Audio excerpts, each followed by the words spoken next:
Assalamualaikum teman-teman. Bayangkan sebuah sekolah di Jakarta Utara, SMA Negeri 72. Hari itu, Jumat siang, 7 November 2025. Matahari terik, tapi suasana di dalam sekolah terasa damai. Anak-anak berlarian menuju masjid, guru-guru sibuk mengatur barisan. Semua bersiap untuk sholat Jumat. Detik-detik itu seharusnya jadi momen biasa. Doa, ketenangan, rasa aman. Tapi siapa sangka, dalam sekejap, suasana berubah jadi mimpi buruk. Tiba-tiba, ledakan keras mengguncang masjid sekolah. Suara kaca pecah, serpihan beterbangan, jeritan panik memenuhi udara. Anak-anak berhamburan keluar, sebagian terjatuh, sebagian berdarah, sebagian hanya bisa menangis ketakutan. Puluhan orang terluka. Ada yang terkena serpihan, ada yang terbakar, ada yang shock tak bisa bergerak. Bayangkan, tempat yang seharusnya jadi ruang ibadah, mendadak jadi lokasi tragedi. Dan yang lebih mengerikan, polisi menemukan 3 bom lain yang belum sempat meledak. Artinya, apa yang terjadi baru permulaan. Pertanyaan besar pun muncul. Siapa yang tega melakukan ini, dan kenapa di sekolah? Siapa yang tega melakukan ini, dan kenapa di sekolah? Pertanyaan itu langsung membekap suasana. Polisi datang, garis kuning dipasang, dan semua orang dipaksa menjauh dari lokasi. Tapi di balik kepanikan itu, ada fakta yang bikin bulu kuduk merinding. 3 bom lain ditemukan, masih aktif, siap meledak kapan saja. Bayangkan, kalau bom-bom itu ikut meledak, jumlah korban bisa jauh lebih besar. Tim penjinak bom bergegas masuk, dengan pakaian pelindung tebal, menembus asap dan serpihan kaca. Semua orang menahan napas. Satu kesalahan kecil bisa berarti ledakan susulan. Di luar masjid, suasana kacau. Anak-anak berlarian mencari teman, guru-guru sibuk menenangkan murid yang menangis histeris. Ambulans berdatangan, sirene meraung, membawa korban ke rumah sakit terdekat.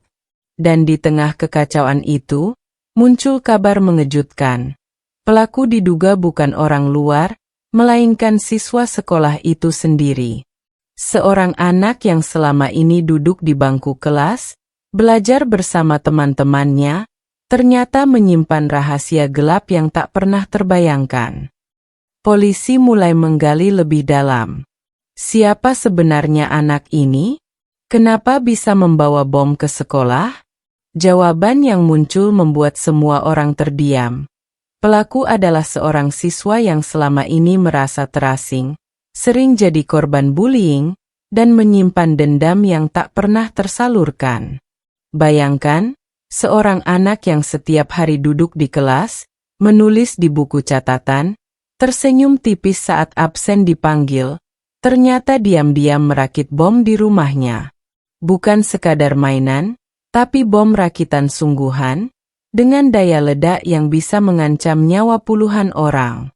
Investigasi menemukan bahan peledak, serpihan logam, dan rancangan bom di kamarnya. Semua itu disusun rapi, seolah ia sudah lama menyiapkan pembalasan. Polisi dan Densus 88 turun tangan, menggeledah rumah, mengamankan barang bukti, dan menetapkan pelaku sebagai anak berkonflik dengan hukum. Di sekolah, suasana semakin mencekam. Anak-anak mulai sadar bahwa pelaku bukan orang asing, melainkan teman sekelas mereka sendiri. Rasa takut bercampur dengan rasa tidak percaya. Guru-guru pun tak bisa menahan air mata, membayangkan bagaimana seorang murid bisa sampai sejauh itu. Dan di tengah semua itu, satu pertanyaan terus bergema. Apakah ini sekadar ledakan, atau tanda bahwa ada luka batin yang selama ini diabaikan? Pertanyaan itu menggema, bukan hanya di sekolah, tapi di seluruh negeri.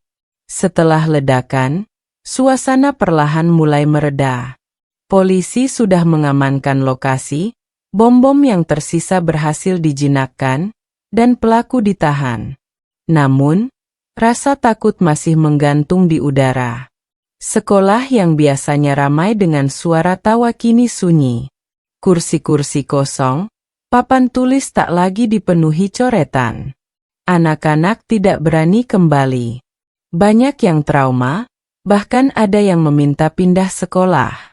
Guru-guru pun kebingungan, bagaimana caranya mengembalikan semangat belajar setelah tragedi sebesar ini? Akhirnya, pihak sekolah mengambil keputusan. Pembelajaran daring dimulai. Anak-anak belajar dari rumah, bukan sekadar untuk melanjutkan pelajaran, tapi untuk memberi waktu agar luka batin perlahan sembuh. Di balik layar laptop, wajah-wajah murid terlihat pucat, mata mereka masih menyimpan ketakutan. Tapi setidaknya, mereka merasa sedikit lebih aman, jauh dari lokasi yang pernah jadi saksi ledakan. Namun, rasa aman itu belum sepenuhnya kembali. Trauma masih menghantui. Banyak siswa yang tidak bisa tidur, terbangun di malam hari dengan bayangan suara ledakan.